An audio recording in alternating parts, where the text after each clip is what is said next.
Apapun yang kau perbuat, perbuatlah dengan segenap hatimu, seperti untuk Tuhan dan bukan untuk manusia.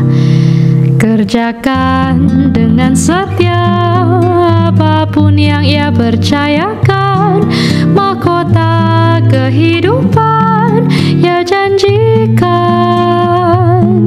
ia janjikan, ia janjikan bagimu.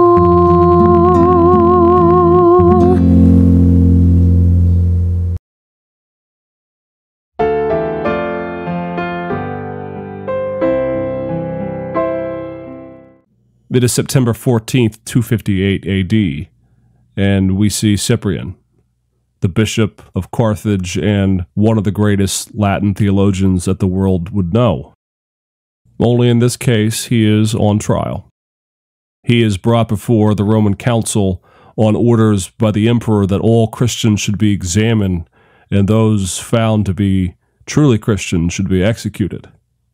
And Cyprian is brought by the proconsul Galerius, and he is asked his name, and Cyprian gives it. And then he is ordered to sacrifice to the Roman gods. Cyprian simply refused. And the proconsul conferred with his colleagues. And then he turned and said, "Cyprian, you have lived an irreligious life. And you have drawn together a number of men bound by an unlawful association, and you have professed yourself an open enemy to the gods and the religion of Rome. And at the end, you shall be made an example of." And it was decided then and there that Cyprian would be put to death by the sword, and Cyprian's response was simply, "Thanks be to God." It is hard to imagine how any of us would have responded under such great persecution and under such tyranny from the pagan Roman Empire. And in this lecture, we're going to look at the subject of what historians call the 3rd century crisis. It's a crisis that occurred in the Roman Empire as the pagan world began to suffer certain cataclysmic events that were convulsing the empire and causing them to lose much of the identity that had been there since the formation of the empire under Caesar. And the 3rd century crisis was so important, not only because it gave rise to several of the most important and vicious persecutions of Christians, but it's also important because it's the 3rd century crisis and the conclusion of the 3rd century crisis under Diocletian that paves the way for the coming of Constantine. And we're going to begin by looking at the issues that occurred in the Roman army that gave rise to failures amongst the armies as it attempted to defend its borders, as well as the Roman civil wars in which the army, feeling the weight of the fact that they were now suffering loss on the boundaries of their empire, but also the measures that the empire attempted to take in order to reestablish its dominance. And that attempt to reestablish its dominance really was an attempt to reassert the paganism of old Rome. First of all, just a look at the geography. Rome, of course, still covered vast swaths of Europe and the East. Its boundaries, of course, went from Britain all the way up in the north of Europe, all the way down to Spain, to North Africa, to the Roman area, the Mediterranean, and then all the way out east, all the way into what would eventually be Constantinople. And the problem of the 3rd century begins, first and foremost, with a military loss. All the way out east, there was now the Sassanid Empire.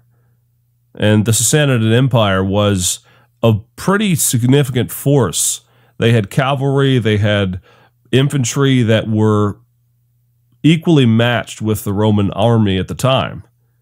And in fact, what happens is the Sassanid Empire believes that a lot of the areas that were now owned by Rome, the areas that Rome had taken over from Macedonia, from the Greek regions, the Sassanid Empire believed that those were their territories, and they wanted them back. And so they embarked on a process of attempting to wage war against the Roman Empire in the hopes of restoring these areas to themselves. And as it happens, the Romans met with stiff opposition. And the crisis begins in 235.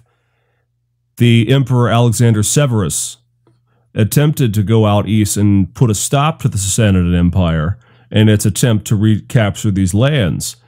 And to the surprise of his armies and to Severus himself, the Roman Empire lost. And Severus had to retreat. And during the retreat, as a result of the loss and the embarrassment that Severus had brought upon Rome, he was assassinated by his own people. And the assassination of Severus brings with it the Roman civil wars. And the Roman civil wars are essentially a time in which the army attempted to reassert the dominance of the Roman Empire by constantly reasserting their own generals in the place of what was formerly the hereditary monarchy or the adopted monarchy of the Roman world. So just 3 years, for example, after the execution of Severus, we have what is known as the Year of Six Emperors. In 238, there were, throughout this year, a total of 6 individuals from the army who were proclaimed to be emperor. And each were assassinated, and then another one set up, and then an army would assassinate them, and then they would be setting up another emperor, etc. And for an empire that prided itself on stability and peace, and the dominance of its culture over those of the known world, this convulsion of the civil wars was really impactful. It often left the new emperor, whoever that might be at a given time, with the unenviable task of attempting to reassert the old paganism and the dominance of the Roman Empire, when in fact the power of the Roman Empire seemed to be slipping out of their hands at each given moment. And not only that, but when you have Roman armies fighting Roman armies attempting to establish the dominance of their chosen successor over that of another, you get really nasty fighting. This is not the kind of fighting that you see, for example, when Rome is united and going after its enemies. Rome, of course, could be brutal then, but when you have Roman on Roman fighting, and you have armies believing on both sides that they hold the future of Rome in their hands, and that the fate of their nation, the fate of their empire, rested on whether or not they could slay their own peoples, their own citizens, and reassert their own dominance, then you get some really aggressive campaigning against one another. And on the borders, of course, the Roman Empire still had to deal with the threat of invasion from all kinds of oppositional forces. We've already mentioned the Sassanid Empire out east, and that empire continued to be a nuisance and a threat to the Roman way of life. Emperor after emperor attempt to go out and put a stop to the Sassanid Empire. Some fail, some are successful at great cost, and it's really not until the late 3rd century that they finally put it into the Sassanid Empire, and then only weakly. What happens actually out east is eventually there is a coup or a treasonous act by a man by the name of Odenathus. And Odenathus was a wealthy merchant, and seeing the Sassanid Empire on their borders out east and being concerned by this, he somehow managed to convince the legions to follow him, and they went out and put an end to at least a portion of the Sassanid Empire. And the problem here, though, was that having done this, having conquered the enemy that the Roman armies themselves had been unable to conquer fully at this point, Odenathus and his wife, Queen Zenobia, essentially took the area for themselves. Odenathus is quickly assassinated, and the real powerhouse behind all of this is Queen Zenobia. And Zenobia essentially takes a third of the Roman Empire for herself, and this today is known as the Palmyrene Empire. Essentially, again, a third of the empire out east had defected, and similar things happened in the west. In the west, you have the ongoing pressure by the Germanic barbarian tribes, the Franks and the Goths and the Vandals, and all these groups that are pushing into the Western Roman world. And eventually, again, the Roman Empire and the Roman armies are unable to put a stop to this pressure and to these raiding tribes that are pushing deeper and deeper into the Western world. And so as a result, out west, you have another defection.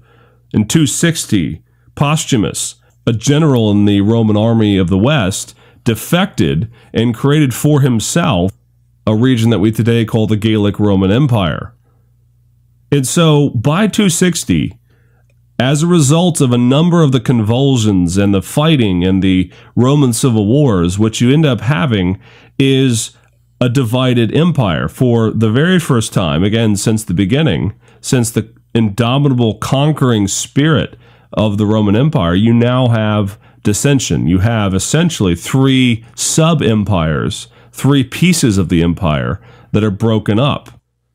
And so as the armies attempt to reassert the dominance of Rome, you find that the soldier emperors, as they're sometimes called, these non-aristocratic rulers who take the empire by force and attempt to reassert the dominance of Rome, that these emperors tend also to dramatically reassert the faithfulness and the cultic worship of the old pagan world.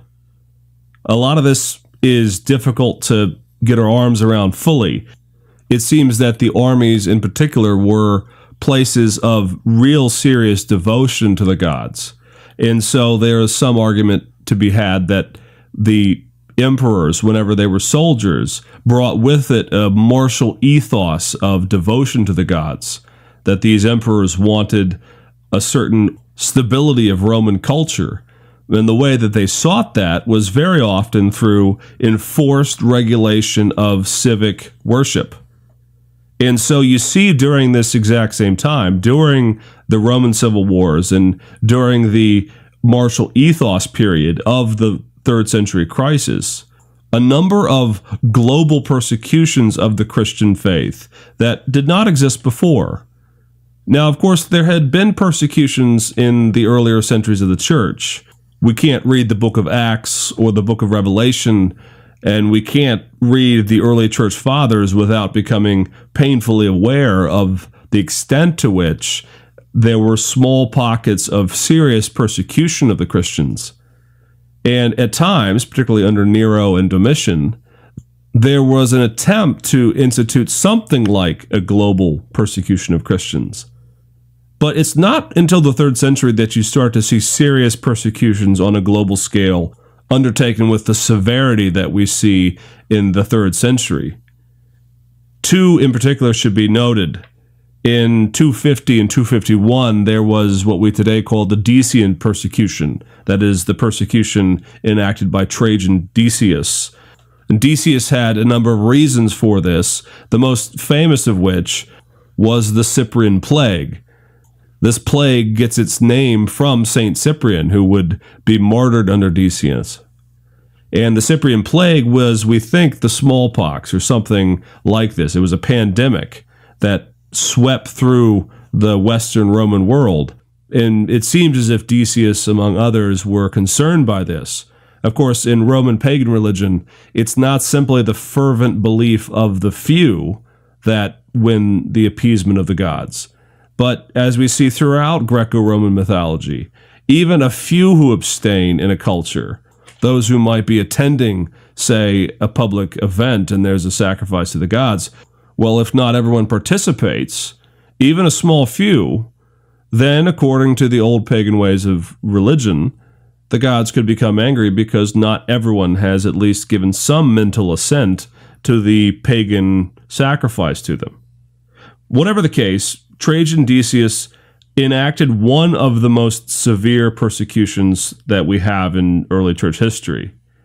Decius required that all peoples throughout Rome go to the city center where they lived and offer a libation to the gods. Usually this meant pouring out some form of incense, maybe it was a pinch of incense, maybe it was pouring out some kind of perfume, and then often the person would have to taste from the sacrifices as well. And for those who did the sacrifice, for those who did their civic duty, you would be given a libellus. And a libellus is essentially a little piece of paper that declares that I have sacrificed to the gods, that I've participated, that I've done my civic duty, and that because of this, I can now produce this libellus and show any of the governing elites of small cities and villages and throughout the Roman Empire that I am on the team. And of course, Christians are unwilling to do this. Very often they would abstain or they would not show up when it was required. And in the Decian persecutions, the punishment for not attending and participating in the sacrifices to the gods was considered to be a capital crime. And we know it was therefore pretty easy to discover who were Christians in the area. Those who would not have a libellus on them or those who would refuse to attend could be easily marked out and brought in and put on trial. This is certainly what happens with Cyprian, as we saw at the beginning of this lecture. Numerous Christians suffer under torture, or they are asked to hand over the Gospels. This is particularly a crime for priests. In the early church, when they would say that a priest was entrusted with the gospel or the Gospels, this usually had a double meaning. The priest would be entrusted with the teachings of the gospel. They would be empowered and equipped to be the priests of the community, and therefore they would be those who taught the Word of God. But often, in many cases, it meant also a double meaning that they would be handed the Gospels themselves. Remember that texts and books and handwritten manuscripts at this time were relatively expensive things. They were not easy to come by, and they had to be handwritten. And so those who became priests were entrusted with the Scriptures, physically as well as theologically. And under the Decian persecution, what you see is a new title of traitor comes up. Literally, a traitore is someone who hands over, and in this case, it's a priest who hands over the Gospels to be burned by the Roman pagan rulers. And so the Decian persecutions were among the worst. It's in 250, just as the Decian persecutions are underway, that the Pope himself, Pope Fabian, is beheaded in Rome for being immoral and not sacrificing to the gods. Still, the persecution only lasted for 13 months. The Christians gloried in the fact that Decius, the man who was so violently attacking the Christian church, died himself at the hands of the Goths. He had gone out east to push back a Gothic tribe that had come down into modern-day Turkey, and he lost. And as a result, Trajan himself died on the battlefield, and the successor to Trajan, Decius, issued an edict of toleration calling for the end to the persecution of Christians, at least for the time being. The next emperor that comes on the scene that causes problems for the Christians is the Emperor Valerian. Now, as we've shown, the problem with the empire at this time is that the toughs that are running the military, in particular the higher-up military figures, often believe that they are better equipped and better prepared to reestablish Roman dominance. And the aristocracy is starting to lose favor amongst the Roman military. Valerian, though, presents at least one great hope for the army. Valerian actually comes from the traditional senatorial classes. His family was aristocratic, and therefore Valerian himself could hope to bridge the gap between the armies and the aristocracy. And after the Decian execution, there was yet another rebellion. The army out east had put its own man forward as the replacement for the empire, and it was to the surprise of many that Valerian decided to go out and attempt to suppress the rebellion either through talks or through military action. And as Valerian gets close to the rebelling armies as it's marching towards Rome, the army does something quite astonishing. They kill their leader, and then they proclaim Valerian to be the new emperor. And the Senate quickly ratifies this, and it is often said that they did this because they were cowardly, and there is certainly an element of that. But actually, if you look at it, Valerian being one of the senatorial classes, one of the aristocracy, and now being proclaimed as an emperor, they believed, as well as the army believed, that he offered the best hope for the way forward to get them out of the crisis. And Valerian, like most great emperors, attempted to wage war as a way to establish his dominance. He marched out east and attempted to reestablish Roman territory in the lands that were quickly falling to the Sassanid Empire. And the ruler of the Sassanid Empire at this time was Shapur I. And Shapur was actually quite a shrewd and an expert battleman. One of the things that he does is he takes the city in the region of Antioch, which is a prized possession for Rome, having come over to them when they had conquered the Greeks. And so Valerian believes that he needs to go out and put an end to this rebellion and take back the lands that were now lost to Shapur. And it goes well at first. Valerian doesn't lose a lot of battles in his early days. He actually does manage to take Antioch back. And along the way, he also manages to beat back the Goths who were working their way down into those areas and those regions as they were coming down and sweeping in and making their presence known. He beats them back as well. However, in 260, at the Battle of Edessa, Shapur gets the upper hand and Valerian's armies lose decisively, and Valerian is forced to endure perhaps the biggest embarrassment of a Roman emperor ever. Shapur captures Valerian. He keeps Valerian in captivity permanently. He doesn't ship him back, he doesn't attempt to ransom him, and he doesn't execute him. And at least one account tells us that Valerian served for the rest of his days as Shapur's footstool, that anytime Valerian wanted to get on his horse, Valerian would kneel down and Shapur would use the back of Valerian to sort of hoist himself up onto his horse. So much for the blending of the aristocracy and the military toughs who were attempting to rule the empire. But like Decius, Valerian was a significant persecutor of Christianity. He attempted to issue another global persecution of Christians. In 257, Valerian sends a letter back to Rome in which he calls on the Senate to ratify that Christians were no longer to be allowed to own property, that they could no longer serve as high-ranking aristocracy, and that they could not serve in the royal court. And in 257, he calls for their banishment, which is actually a bit of a lesser punishment. It was certainly better than death in the normal Roman way. Just a year later, though, Valerian issues an order that Christians are to be executed, that banishment was not enough, and that any who are found to be Christians, particularly in the royal household, are to be sent off as slaves to the territorial estates. And this evidence of Valerian, where he cites the cases that Christians hold property, that they are of certain high rank amongst the Roman peoples, and that they serve in the noble houses, is often used as evidence that Christians were on the rise in society, that they were no longer simply the poor and the outcasts, that they were beginning to make inroads, and they were beginning to find sympathetic ears all the way through the levels of society. Now, the evidence is a bit hard to measure. Valerian doesn't give us any numbers, and as we know throughout history, sometimes it's the presence of maybe only a few or isolated cases that cause emperors and kings and queens to issue edicts banning all of them across the country. And historians on not a few occasions have gotten in trouble by overplaying this bit of evidence.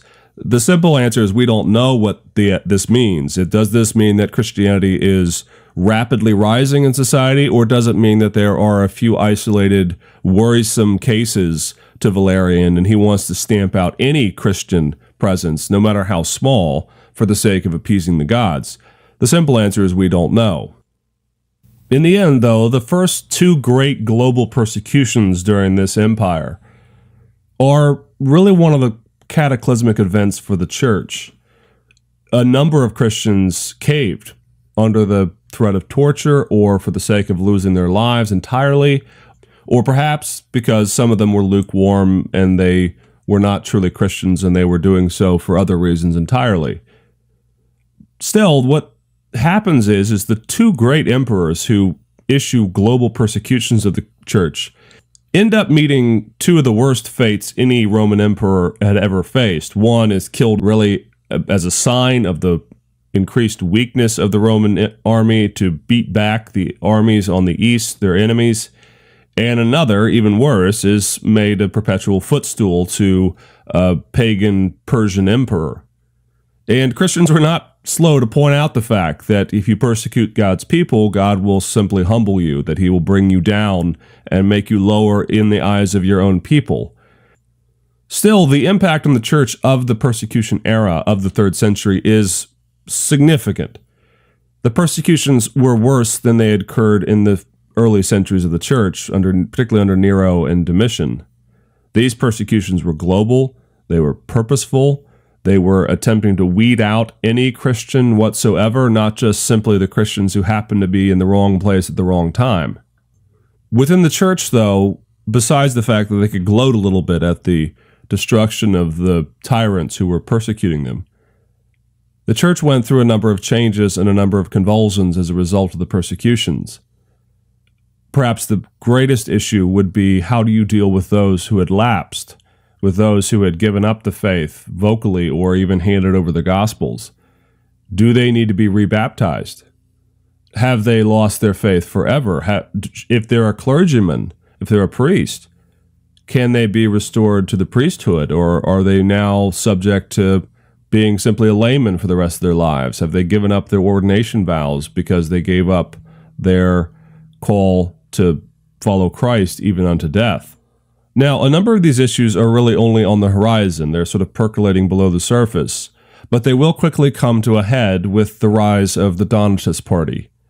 And the Donatists are those who eventually take a hardline stance against those who have caved under these pressures, and they call for rebaptism for all who have given up the faith. And those who were not Donatists, those who opposed them, of course, had to deal with the fact that people had significantly caved in and had denied their Lord under death, and how could that square with the gospel?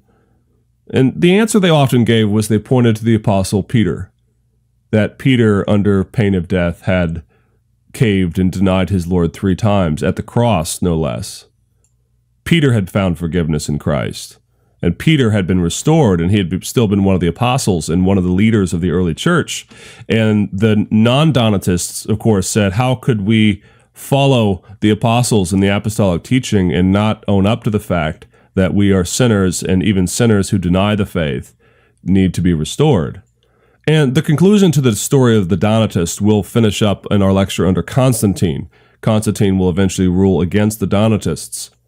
But we need to realize that these early persecutions, the Decian persecution and the Valerian persecution, were significantly important for the church. In the end, the 3rd century crisis was a watershed moment for the Roman Empire. There was hyperinflation, there were boundary wars as the Persians and then the Franks and the Goths and the Vandals up to the north began to encroach on Roman territories. There were internal divisions. The Roman Empire broke up into 3 separate pieces for a period of time. Emperor after emperor is slain, and then another one is appointed by the army. And there is so much confusion and so much that is lost about the Roman identity that had been so much a part of its identity for so long, that eventually someone must take drastic measures. And the man who does this is Diocletian, and we will look at Diocletian in our next lecture.